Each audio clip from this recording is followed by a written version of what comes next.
Hello दोस्तों, tunes bye नूतन में आपका स्वागत है। यह कहानी है चंदा की। चंदा की 4 बेटियां थी, जिसके कारण चंदा का पति, सास और ननद उस पर बहुत जुल्म करते थे। चंदा का पति तो चंदा को बात बात पे थप्पड़ भी मार दिया करता था। वो सभी चंदा पर बहुत अत्याचार करते थे। वह सिर्फ इसलिए क्योंकि चंदा ने 4 बेटियों को जन्म दिया था। उसने एक भी बेटे को जन्म नहीं दिया था। चंदा बेचारी सबके जुल्म सहती और चुपचाप घर का सारा काम करती, ऊपर से सास ननद के ताने भी सुनती और अपनी बेटियों को भी संभालती। एक दिन चंदा की सास अपने बेटे से कहती है, अरे रामलाल, तुझे क्या लड़कियों की कमी है जो तू अभी तक इस चंदा को झेल रहा है? मैं तो कहती हूँ कि इस चंदा की बच्ची को तो घर से धक्के मार के बाहर निकाल दे। अब इसकी बेटियां बड़ी हो रही है, खर्चा भी बहुत बढ़ रहा है। हम दान दहेज इतना कहाँ से देंगे? इसकी बेटियां तो चली जाएगी हमें कंगाल करके। इस चंदा की बच्ची ने तो हमें एक भी घर का वारिस नहीं दिया, तो इसे इस घर में रखने का क्या फायदा? इसे बाल पकड़ के धक्के मार के घर से बाहर निकाल दे। हाँ माँ, मैं भी यही सोच रहा था और पैसे भी बहुत ज्यादा खर्च हो रहे हैं। मैं भी इस चंदा की शक्ल देख देख कर परेशान हो गया हूँ। सास अपने बेटे को दिन रात कान भर भर के चंदा को घर से निकलवाने में कामयाब हो जाती है। सुन चंदा, चली जा तू इस घर से अपनी 4 बेटियों को लेकर। मेरा अब तुझसे कोई वास्ता नहीं। और खबरदार, जो तूने दोबारा मेरे घर की तरफ आंख उठाकर देखने की कोशिश की तो निकल जा मेरे घर से अपनी 4 मनहूस बेटियों को लेकर। ये आप क्या कह रहे हैं? आप मुझे घर से मत निकालिए। आप मुझे जिस हाल में इस घर में रखेंगे, मैं उस हाल में रहने को तैयार हूँ। अगर आप दूसरी शादी भी करना चाहते हैं तो मुझे वो भी मंजूर है, लेकिन आप मुझे इस घर से मत निकालिए। मैं कहाँ जाऊंगी अपनी 4 बेटियों को लेके? मुझे अपने घर के किसी कोने में पड़े रहने दीजिए। और ये 4 तो सिर्फ मेरी बेटियां ही नहीं है ना, आपकी भी तो है। आप कैसे बाप हैं जो अपनी ही बेटियों को घर से निकाल रहे हैं? हम पर थोड़ा रहम कीजिए। माँ जी, दीदी जी, आप तो समझाइए इन्हें। अरे हम क्या समझाएं इसे? ये कोई दूध पीता बच्चा है क्या? देख बहुरिया, ये तेरा और तेरे पति का मामला है। इसमें हम क्या कर सकते हैं? इसमें तो मैं कुछ भी नहीं बोलूंगी। तुम ही दोनों आपस में निपटो। और इसने तो बिल्कुल ठीक ही फैसला लिया है। तुझे और तेरी 4 बेटियों को पालने का ठेका क्या हमने ले रखा है? तूने इसे पैदा किया है, तू ही झेल, हमारी जिम्मेदारी नहीं है। चंदा का उस घर में सुनने वाला कोई नहीं था। सास ननद और पति ने उसे और उसकी बेटियों को धक्के मारकर घर से बाहर निकाल दिया। चंदा रोती रोती अपनी बच्चियों को लेकर घर से निकल जाती है। चंदा को कुछ समझ नहीं आ रहा था कि वो रहेगी कहाँ और अपनी बेटियों को खिलाएगी क्या। वो पूरे रास्ते रोती हुई बस आगे बढ़े जा रही थी। धीरे धीरे जंगल में वो एक झोपड़ी डालती है और वो उसी झोपड़ी में रहने लगती है। सर छुपाने की तो जगह मिल जाती है, लेकिन अब अपनी बेटियों को खाना खिलाने के लिए उसे पैसे की जरूरत थी। वह काम की तलाश में निकल जाती है। वह जगह जगह काम मांगने जाती है। तभी चंदा को एक कंस्ट्रक्शन साइट दिखती है। वह वहाँ के सेठ से बात करती है। सेठ जी, कृपया करके मुझे कोई काम दे दीजिए। मैं कोई भी काम करने के लिए तैयार हूँ। मेरी 4 बेटियां हैं जो भूखी खाने के इंतजार में है। उन्होंने 2 दिनों से कुछ भी नहीं खाया है, भूख से तड़प रही है। मुझे काम दे दीजिए, कितनी भी मुश्किल काम क्यों न हो, मैं सब कर लूंगी। चंदा को काम मिल जाता है। वो काम बहुत ही मुश्किल था, लेकिन चंदा को अपनी बेटियों के आगे कोई भी मुश्किल काम मुश्किल नहीं लग रहा था। उसके दिमाग में तो बस यही बैठा था कि किसी तरह उसे अपनी बेटियों के लिए खाना लाना है। बेचारी चंदा खुद भूखी प्यासी रहकर सुबह से शाम तक मजदूरी करती है और शाम को मजदूरी के पैसे से खाना लेकर अपने घर जाती है और अपनी बेटियों को भरपेट खाना खिलाती है। ऐसे ही समय गुजरता जाता है और 15 वर्ष बीत जाते हैं। चंदा अपनी बेटियों को पढ़ाती लिखाती है और उनको अच्छी जिंदगी देने की बहुत कोशिश करती है। वो अपनी बेटियों से बहुत ही ज्यादा प्यार करती थी, इसीलिए दिन रात काम करती थी। ज्यादा काम करने की वजह से वो बीमार भी रहने लगी, लेकिन उसकी बेटियों को अपनी माँ की जरा भी चिंता नहीं थी। आरती बेटी, तुम कॉलेज जा रही हो, ये लो 100 रुपए, मेरे लिए खांसी की दवाई लेकर आना। ये खांसी जाने का नाम ही नहीं ले रही। वाह मम्मी, आपके पास अपने लिए तो बहुत पैसे हैं, लेकिन जब कल मैंने आपसे 50 रुपए मांगे तो आपके पास मेरे लिए 1 भी रुपया नहीं था। अचानक से कहां से आ गए पैसे? आप अपने तो सारे शौक पूरे कर रही हैं, और जब आती है बेटियों की बारी तो आ जाती है अपनी गरीबी का रोना रोने। हाँ यार आरती, तू बिल्कुल सही कह रही है। पता नहीं कैसी माँ हमारे गले पड़ी है जो अपनी बेटियों की एक भी जरूरत पूरी नहीं कर सकती। हमारे कॉलेज में हमारे फ्रेंड्स की मम्मियाँ कितना कुछ करती हैं, उन्हें घुमाने ले जाती हैं, उन्हें आइसक्रीम पिज्जा बर्गर भी खिलाती है, और तो और उनके लिए नई नई ड्रेस भी ला कर देती है। और हमारे यहाँ तो खाने के भी लाले पड़े। यह बुढ़ापे की खांसी है, ये ठीक होने वाली नहीं है। अच्छा यही होगा कि इन पैसों को बर्बाद मत कीजिए और हमें दे दीजिए। हम लोगों ने तो बहुत समय से कुछ भी अच्छा नहीं खाया है, हम लोग बाहर से कुछ अच्छा खा कर आते। अच्छा मेरी प्यारी बेटियाँ, कोई बात नहीं, यह लो, तुम चारों को जो खाना है वो खा लो। मेरी बीमारी का क्या है, वो तो आती जाती रहेगी। अच्छा अब मुझे काम पर जाना है, मैंने नाश्ता बना लिया है, तुम चारों अच्छे से खा लेना। देख तो पायल, ये ऐसे कह रही है जैसे खीर पूरी बना दिया है, वही खिसी पिटी बोरिंग खिचड़ी बनाई होगी। हमें नहीं खानी आपकी बोरिंग खिचड़ी। आज मेरे दोस्त बर्गर लेकर आएंगे, मैं तो वही खाऊंगी। आपकी तो औकात ही नहीं है हमें बर्गर खिलाने की, ये सड़ी हुई खिचड़ी आप ही खाना। चंदा की चारों बेटियां बहुत ही बदतमीज, नकचड़ी और बिगड़ैल थी। उन चारों को अपनी माँ की कोई भी कदर नहीं थी। वो अपनी माँ से बिल्कुल भी प्यार नहीं करते थे। चारों बेटियां बहुत ही ज्यादा स्वार्थी थी। उन्हें अपनी माँ की ममता बिल्कुल भी नजर नहीं आती थी कि उन्होंने कितनी कठिनाई से अपनी बेटियों को पाल पोस कर बड़ा किया है। वे चारों अपने ही घमंड में मस्त रहती थी। उन्हें ना तो अपनी माँ की बीमारी से कोई मतलब था, ना ही वो अपनी माँ की सेवा करती थी। चंदा अगले दिन फिर से काम करने चली जाती है, लेकिन उसकी तबीयत और भी ज्यादा खराब हो जाती है। उससे काम नहीं हो पाता। 1 हफ्ते तक बिस्तर पर लेट जाती है। जब चंदा काम पर नहीं जाती है तो उसकी बेटियां कहती है, अरे माँ, क्या तुम भी झूठ मूठ बीमारी का नाटक करके बैठी हो? यदि तुम काम पर नहीं जाओगी तो हमें खाएंगे क्या? कब से चारपाई पर लेटी है, यदि काम करने नहीं जाओगी तो हम खाएंगे क्या? हम लोगों के बारे में तो सोचो, दवाई खाओ और चुपचाप काम पर जाओ। काम नहीं करोगी तो हमारा गुजारा कैसे होगा? बेटी, मेरी तबीयत सच में खराब है, उठा भी नहीं जा रहा, और वो काम बहुत ही मुश्किल है।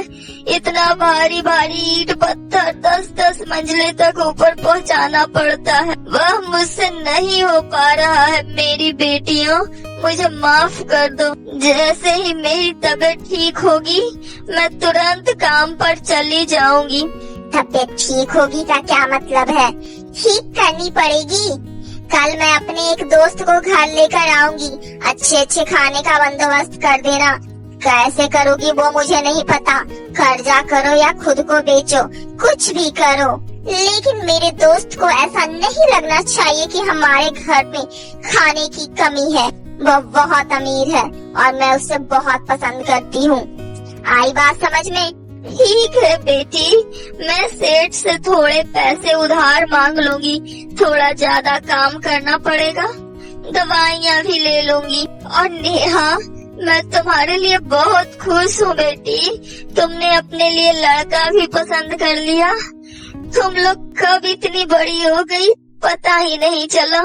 तुम लोग हमेशा खुश रहो बेटा। चंदा नेहा के लिए बहुत खुश थी और चंदा अगले दिन सेठ से उधार लेकर घर आती है और घर आकर अच्छा खाना बनाती है। सारे पैसे खाने में ही खर्च हो जाते हैं। आज भी चंदा अपने लिए दवाई नहीं ला पाती है। तभी नेहा अपनी सभी बहनों से बात करती है। अरे यार, शुभम आता ही होगा और हमारी माँ को देखो, कहीं से हमारी माँ नहीं लगती, एक नंबर की भिखारन लगती है। यदि शुभम ने इन्हें देख लिया तो हमारी क्या इज्जत रह जाएगी। अरे यार, बहुत मुश्किल से तो ये लड़का फंसाया था, कहीं हाथ से न निकल जाए। उफ, अरे मैं तो कहती हूँ उसे हम माँ से मिलने ही नहीं देंगे। हाँ यार, तुमने बिल्कुल ठीक कहा। मुझे तो अपनी माँ को माँ कहने में भी शर्म आती है। तूने अनिका की मम्मी को देखा है? वो कितनी ज्यादा स्टैंडर्ड है, कितनी सुंदर सुंदर साड़ियाँ पहनती है।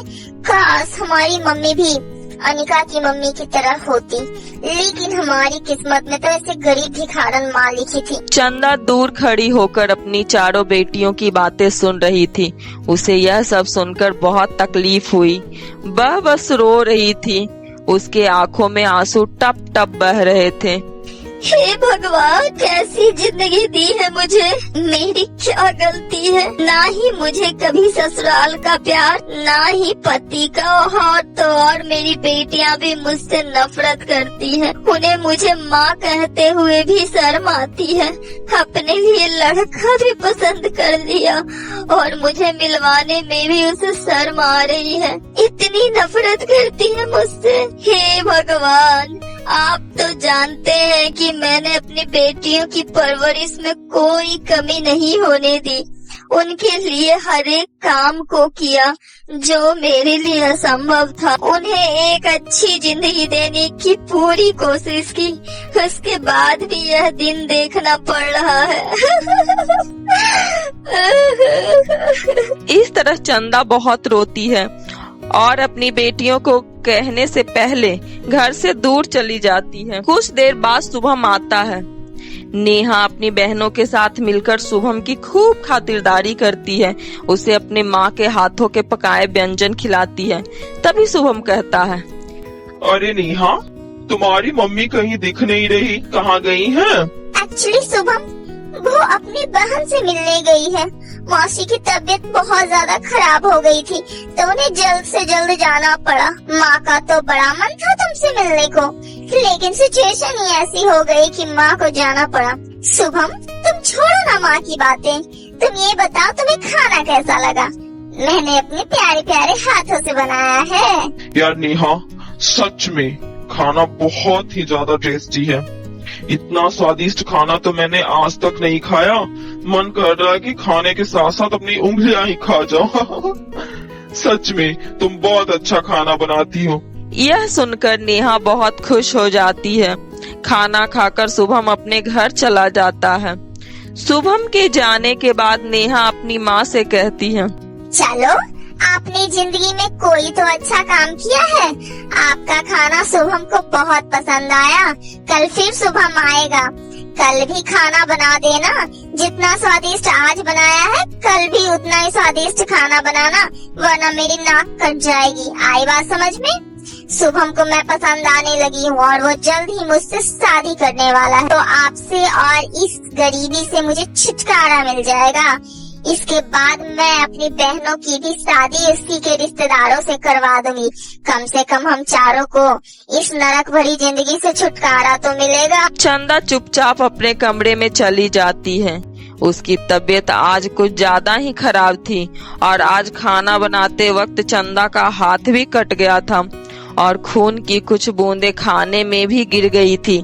यह बात चंदा ने अपनी बेटियों को नहीं बताई। अगले दिन शुभम फिर खाना खाने आता है, लेकिन शुभम को आज का खाना कुछ खास पसंद नहीं आता। नेहा, यार आज ये तुमने कैसा खाना बनाया है? लगता है तुमने पूरे मन से नहीं बनाया।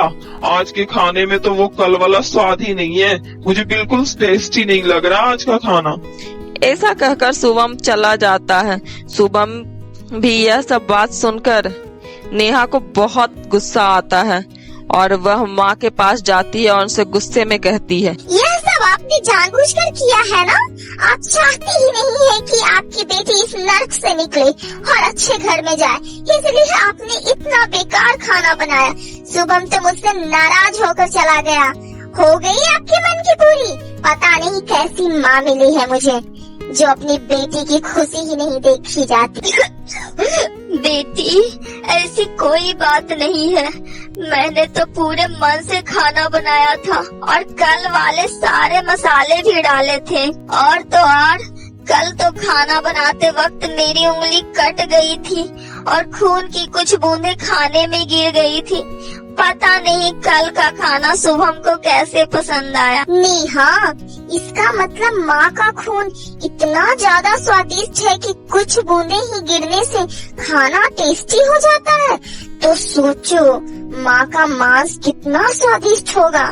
और वैसे भी ये तो बुढ़िया हो चुकी है, हमें इनकी क्या जरूरत है अब। और शुभम को इनका मांस पकाकर खिला देंगे तो वो कितना खुश हो जाएगा और जल्दी से तुमसे शादी भी कर लेगा। फिर तो हम सबकी लाटें निकल जाएगी। हाँ यार आरती, तू बात तो बिल्कुल सही कह रही है।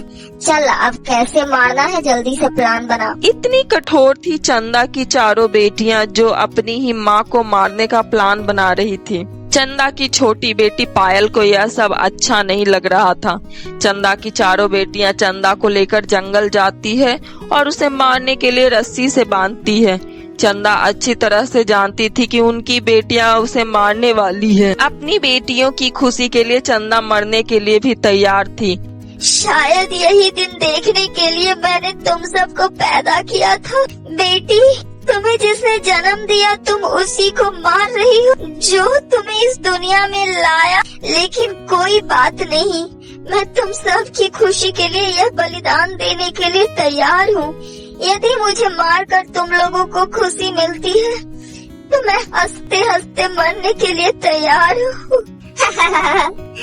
आपके मारने से ही धरती का बोझ कम हो जाएगा और हमारी जिंदगी संवर जाएगी। चल नेहा, मार इन्हें ताकि जल्दी से हमें इनसे छुटकारा मिले। नेहा जैसे ही माँ को मारने लगती है तभी पायल कहती है, तुम लोग पागल हो गए हो क्या? हम लोग यह क्या करने जा रहे हैं? तुम्हें अंदाजा भी है यह हमारी माँ है, माँ जिन्होंने हमें जन्म दिया है, जो हमें इतनी परेशानियों को झेलती हुई इस दुनिया में लेकर आई, अपने पति की मार तक खाई, अब सिर्फ हम लोगों के लिए। पायल अपने माँ के सारे एहसानों की गिनती कराती है। सभी बहनों का सर शर्म से झुक जाता है और चारों बहनें रो रो कर अपनी माँ से माफी मांगने लगते हैं। माँ, आज हमें समझ में आ गया, माँ से ज्यादा प्यार करने वाला कोई हो ही नहीं सकता। माँ, हम हमेशा बस यही देखते रहे हैं कि आप हमें अमीर माँ की तरह परवरिश क्यों नहीं करती। हमने तो कभी यह सोचा ही नहीं आपने हमारे लिए क्या क्या किया है। अमीर और गरीब माँ नहीं होती, माँ तो माँ होती है। माँ, हमें माफ कर दो। हम इस काबिल तो नहीं कि हमें आपकी माफी मिल जाए, लेकिन फिर भी हो सके तो हमें माफ कर दो। हमने आप पर बहुत अत्याचार किया। प्लीज माँ, हमें अपनी गलती का एहसास हो गया, हमें माफ कर दो। माँ का दिल तो मोम की तरह होता है मेरी प्यारी बच्चियों। बच्चे कितनी भी बड़ी गलती क्यों न करें, माँ तो उन्हें माफ कर ही देती है। माँ के दिल में तो हमेशा अपने बच्चों के लिए प्यार ही प्यार भरा होता है। मेरी बच्चियों, तुम्हें अपनी गलती का एहसास हो गया, इससे बड़ी बात और क्या हो सकती है। मुझे मेरी चारों बेटियां मिल गई। मैंने तुम चारों को माफ कर दिया मेरी बच्चियों। ऐसा होता है माँ का प्यार। इतनी बड़ी गलती को भी सिर्फ एक माँ ही माफ कर सकती है। तो दोस्तों, माँ के लिए तो एक लाइक बनता है। कैसी लगी आपको हमारी कहानी? कमेंट करके जरूर बताएं और हमारे चैनल को लाइक, शेयर, सब्सक्राइब करना बिल्कुल ना भूलें। जल्द ही मिलते हैं आपसे अपनी नई कहानी में। तब तक के लिए टेक केयर, बाय बाय।